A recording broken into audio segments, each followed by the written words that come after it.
8.5 billion searches per day on Google Search. To reach customers with Google Search ads, we've got the right keywords already recommended for you based on the prompt you enter with our ChatGPT integration. The keywords are equipped with targeting safety rails to optimize your budget effectively. You can tap at it to review your recommended keywords, with the option to add or remove any other targeting keywords you would like.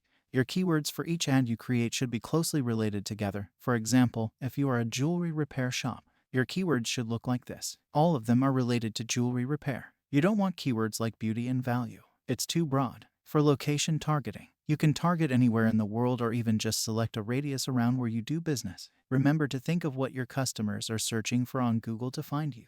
If we take a look at the jewelry repair shop example again and they offer a more specific service like watch repair, just open the prompt section, replace jewelry and hear the prompt with the word watch. Tap Generate Description to finish the prompt and generate content for that. This is how you can create tightly themed ads at scale. It's better to create multiple ads each with their own topic than to have every keyword possible in one ad.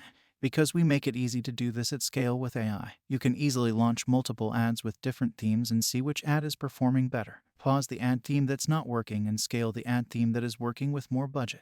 Lastly, 1 in 3 searches for near me result in a purchase, so if you serve a local market, make sure you add near me to the end of certain keywords. Your ad spend will automatically optimize towards the keywords that are driving the best results. We provide you with the recommendations and tools to find your audience on Google Search.